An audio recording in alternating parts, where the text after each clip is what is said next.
मुंबई के पूर्व police commissioner ने एक चिट्ठी लिखी है मुख्यमंत्री को, उप मुख्यमंत्री को और राज्यपाल जी को, जिसमें उन्होंने कहा है कि महाराष्ट्र सरकार के गृह मंत्री सचिन वाजे, जो कई वर्षों तक सस्पेंडेड थे और सीधा उनको क्राइम ब्रांच का असिस्टेंट इंस्पेक्टर बनाया गया, उनको उन्होंने कहा कि 100 करोड़ रुपए का हमें माहवारी बंदोबस्त करके दो, और इसलिए करके दो कि मुंबई में लगभग 1700 डांस बार हैं, रेस्टोरेंट हैं, तो इससे उगाही करोगे तो 40-50 करोड़ रुपए तो ऐसे ही आ जाएंगे अगर 2-3 लाख सबसे लोगे, और बाकी से तो व्यवस्था करो। इसको लेकर महाराष्ट्र में और देश में बहुत ही हंगामा मचा हुआ है। आज मैं बीजेपी ऑल इंडिया की स्तर से कुछ बहुत महत्वपूर्ण विषय उठाने जा रहा हूं। पहली बात यह बताएं कि सचिन वाजे सस्पेंडेड था, ये बहुत उनके खिलाफ आरोप है एक्सटॉर्शन के, बाकी सबसे अलग विषय। वर्षों तक वो सस्पेंडेड था, उसको कोरोना में अपॉइंट कराया गया वर्षों के बाद, और कहा गया कि क्योंकि कोरोना में पुलिस वाले बीमार पड़ रहे हैं इसलिए इनको लिया जा रहा है। बीजेपी की ओर से पहला सवाल यह है कि उनकी नियुक्ति किसके दबाव में की गई? Under whose pressure this Sachin Vaje, who is supposed to extort money, was reinstated? या शिवसेना का दबाव था, मुख्यमंत्री का दबाव था, या शरद पवार का भी दबाव था? यह हम पहली बात जानना चाहते हैं। बीजेपी का यह सवाल इसलिए भी जरूरी है कि सदन के अंदर और सदन के बाहर सचिन वाजे के रोल को डिफेंड किया गया, आपने सुना होगा। Both the chief minister, their party organ Saamana and other NCP leaders have defended the appointment of Sachin Vaze. तो जिस व्यक्ति को वहां का होम मिनिस्टर कह रहा है कि तुम्हें 100 करोड़ की वसूली करानी है, जिसका रिकॉर्ड बहुत ही गड़बड़ है, जो वर्षों तक सस्पेंडेड में रहा, 2008 से शिवसेना का मेंबर है, उसको क्यों रिइंस्टेट किया गया? तो बहुत बड़ा दबाव होगा ना। ये मुझे पहला सवाल करना है। दूसरा सवाल करना है, थोड़े आज मैं चुभते हुए सवाल उठा रहा हूं। The second question I would like to ask is on behalf of BJP, what is the role of Sharad Pawar? Sharad Pawar ji वरिष्ठ नेता हैं, लेकिन उनकी भूमिका पर भी बहुत गंभीर संदेह उठ रहे हैं। परमवीर ने, एक्स पुलिस कमिश्नर ने कहा है कि मैं शरद पवार को भी ब्रीफ करता था। क्या ब्रीफिंग होती थी? शरद पवार तो सरकार के अंग नहीं है, आपको मालूम है। शरद पवार ठीक है, बड़े नेता हैं, लेकिन वो कोई गवर्नमेंट के पार्ट नहीं है। तो एक पुलिस कमिश्नर उनको ब्रीफ कर रहा था, और ये भी ब्रीफ किया कि पैसे मांगे जा रहे हैं। तो शरद पवार इतने बड़े नेता, उन्होंने कार्रवाई क्या की आपको मालूम है ना? 100 करोड़ रुपए का उगाही करना एक्सटॉर्शन होता है। एक्सटॉर्शन एक अपराध है, एक्सटॉर्शन इज एन ऑफेंस। तो अगर शरद पवार को वो ब्रीफ कर रहे हैं तो दो सवाल उठते हैं। पहला सवाल, किस कैपेसिटी में ब्रीफ कर रहे हैं शरद पवार को, जो कि सरकार के पार्ट नहीं है? और दूसरा, अगर इतने गंभीर आरोप के बारे में ब्रीफ कर रहे हैं तो शरद पवार जी ने अपने स्तर पर क्या कार्रवाई की इसको रोकने की, इस अपराध की छानबीन की? The conspicuous silence of Sharad Pawar after being briefed by the former police commissioner raises a lot of questions. Sharad Pawar की खामोशी बहुत गंभीर सवाल उठाती है। परमवीर पुलिस कमिश्नर रहे। मुंबई एक महत्वपूर्ण स्थान है। उन्होंने उद्धव ठाकरे को चिट्ठी लिखी और यह भी कहा कि हम उनको भी बता रहे हैं। उद्धव ठाकरे की शांति क्या कहती है? वो मुख्यमंत्री है ना। और उद्धव ठाकरे की खामोशी और सदन के अंदर विधानसभा और विधानसभा के बाहर उनका सचिन वाजे को डिफेंड करना, ये और गंभीर सवाल उठाता है। आपको मालूम है पत्रकार मित्रों कि सचिन वाजे की हैसियत क्या है? असिस्टेंट पुलिस इंस्पेक्टर, जिसको क्राइम सीआईडी का इंचार्ज दिया गया। ये भी अपने आप में आश्चर्य है। मतलब एक असिस्टेंट पुलिस इंस्पेक्टर की इतनी कुवत है कि उसको एक तरफ सीएम डिफेंड करता है सदन के अंदर, और होम मिनिस्टर कहता है कि तुम 100 करोड़ रुपया हमें उगाही करके दो। It's indeed a very very serious matter. But a simple assistant inspector of police is sought to be defended by the chief minister inside the house and outside. Normally who does it? The SP?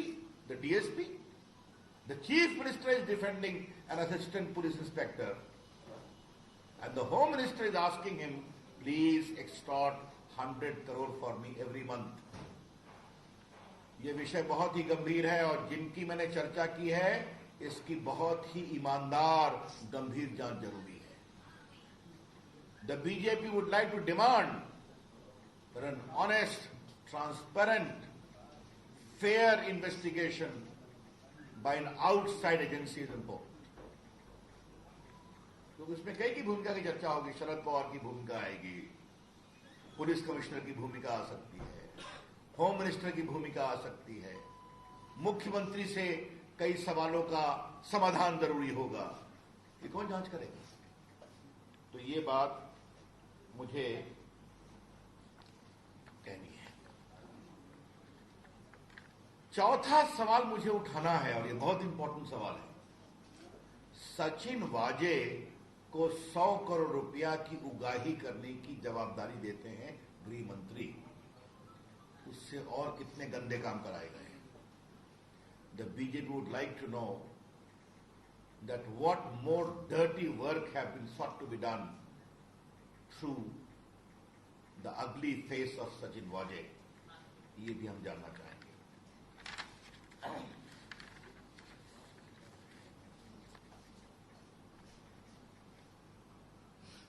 ये बात मैं इसलिए कह रहा हूं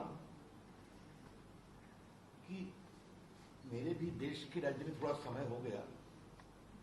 अटल जी की सरकार में मंत्री रहा हूं, अभी मंत्री हूं, लगभग 20 वर्ष से सांसद हूं। मैंने आज तक नहीं देखा कि एक असिस्टेंट पुलिस इंस्पेक्टर को सीएम डिफेंड करे।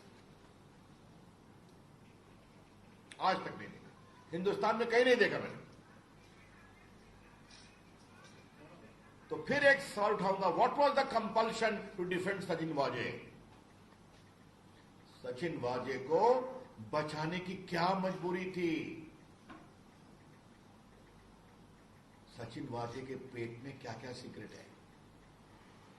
What are the secrets locked in the stomach of Sachin Waze? ये हम जरूर जानना चाहेंगे। क्योंकि देखिए, इस बात को समझा जाए, एक असिस्टेंट इंस्पेक्टर जो वर्षों तक सस्पेंडेड रहा, उसने कई लोगों को मारा है, वो अलग विषय, छोड़िए उसको, मैं कुछ नहीं बोलूंगा, वो अलग जांच का विषय है। 2008 में वो शिवसेना में आता है, 8 या 9 में। कोरोना में उसको रीइंस्टेट करते हैं और उससे गलत कामों की श्रृंखला शुरू होती है। This conspiracy is wide spread. ये पूरा षड्यंत्र बहुत वाइड स्प्रेड है, ये मैं आपसे कहना चाहता हूं। ये हमारी आशंका है कि पूरी महाराष्ट्र सरकार सचिन वाजे को बचाती है। क्योंकि उसके अंदर बहुत राज है. From the surrounding suspicious circumstances, we can legitimately make an inference that a lot of dark secrets lie embedded with Mr. Sachin Waghre. And therefore, the entire administration, political level, bureaucratic level, is seeking to protect him. अब जरा मुझे ये बताइए कि जो गृह मंत्री पर आरोप लगा है, जो एनसीपी के है ना, तो ये वसूली अपने लिए कर रहे थे कि अपनी पार्टी एनसीपी के लिए कर रहे थे, या पूरे सरकार के लिए कर रहे थे? ये बहुत गंभीर सवाल है. 100 करोड़ रुपया हर महीने उगाही करने का आदेश देना और ये भी कहना 1700 रेस्टोरेंट है, बार है, उससे इकट्ठा करो, 40-50 करोड़ तो आ ही जाएगा, 2-3 लाख मांगोगे सबसे. तो देशमुख जी स्वयं अपने लिए कर रहे थे कि पार्टी के लिए कर रहे थे? इस पर शरद पवार को जवाब देना पड़ेगा और उद्धव ठाकरे को भी बताना पड़ेगा. ये छोटा विषय नहीं है, ये भ्रष्टाचार का एक बहुत ही गंभीर मामला है और मैं मीडिया के लोगों से विनम्रता से आग्रह करूंगा इस विषय की गंभीरता को समझा जाए.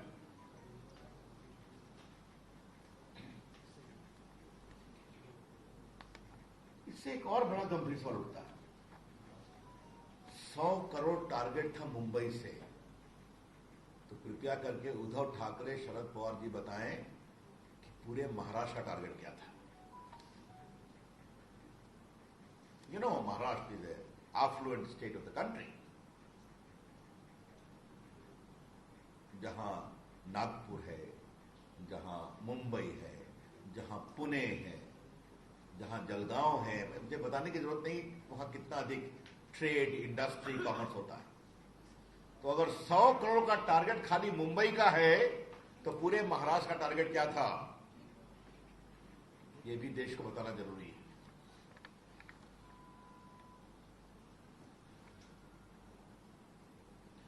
और अगर एक मंत्री का टारगेट यह था तो बाकी मंत्रियों का टारगेट क्या था?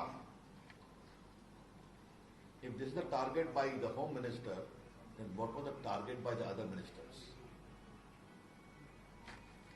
ये लूट की पराकाष्ठा है. एक शब्द, ये करप्शन नहीं है, इसे कहते हैं ऑपरेशन लूट.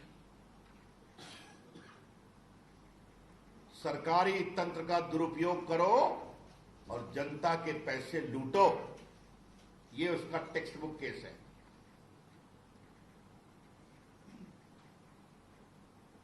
आज एक सवाल मुझे उद्धव ठाकरे से भी पूछना है. आप बाला साहब ठाकरे के पुत्र हैं ना, जिन्होंने जय महाराष्ट्र बताया था, और मैं उनकी बड़ी इज्जत करता हूं, संघर्ष के आदमी थे. एक तो आपने बेईमानी की सरकार बनाई सिर्फ कुर्सी के लिए, तो अपने पिताजी के गरिमा पर क्या चोट पहुंचा रहे हैं आप? जय महाराष्ट्र, जहां आप मुख्यमंत्री हैं, वहां करोड़ रुपए की लूट हो रही है. यह सवाल सिर्फ अनिल देशमुख गृह मंत्री के इस्तीफे का नहीं है. उद्धव ठाकरे की सरकार अपना पूरा नैतिक अधिकार शासन करने का खो चुकी है. The BJP would like to emphasize that this is not a case of simple Anil Deshmukh, the Home Minister, but all the questions which I have raised based upon evidence alleged by the police commissioner. It is a textbook case where Mr. Uddhav Thackeray's government has lost the moral authority to govern and remain in office even for a day.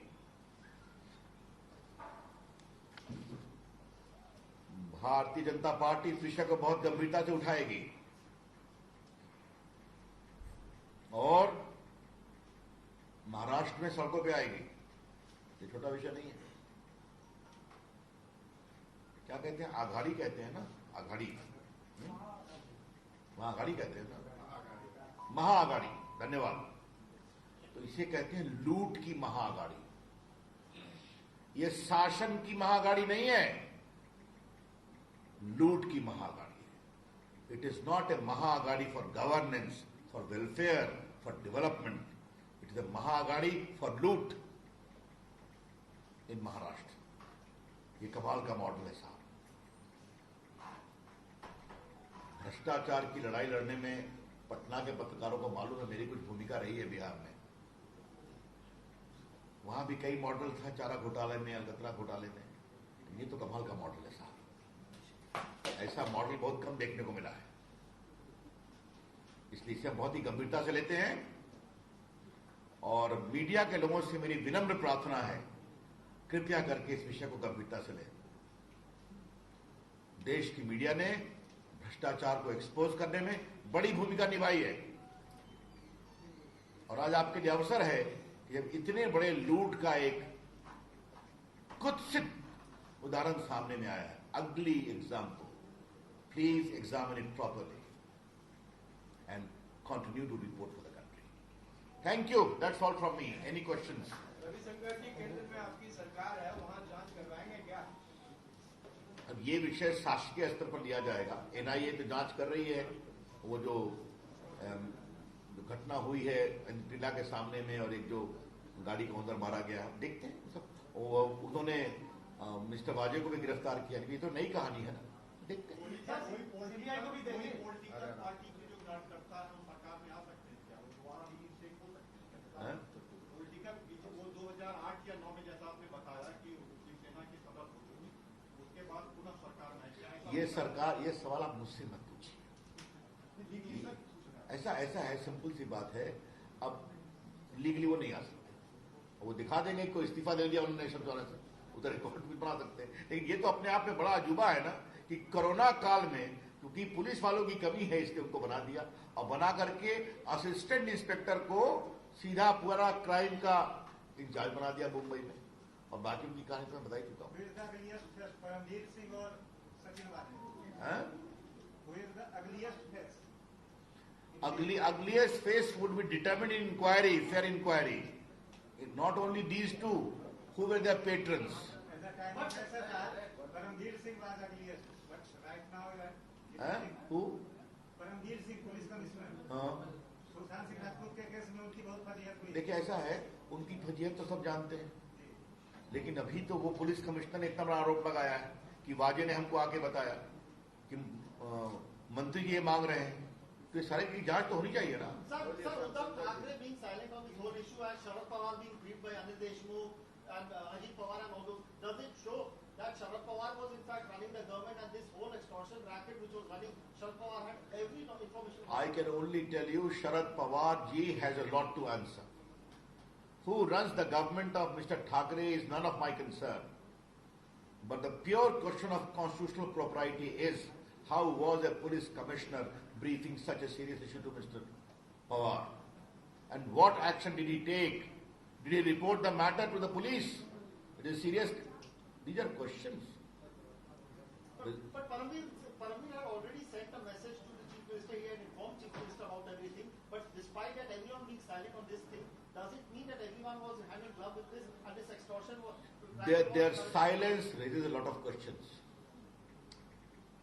Sir, CBI से जांच कराएंगे, दो मोटो आप लोग देंगे? देखिए, अभी जो देश का कानून है, एनआईए की जांच तो हम कर सकते हैं राष्ट्रीय सुरक्षा के दृष्टिकोण से, लेकिन सीबीआई के जांच के मामले में राज्य की सहमति जरूरी होती है या फिर कोर्ट का आदेश। मानते हैं, हम फेडरल प्रिंसिपल का सम्मान करते हैं, लेकिन अगर उद्धव ठाकरे चाहते हैं कि दूध का दूध पानी का पानी हो, तो उनको स्वयं सीबीआई को ऑफर करना चाहिए।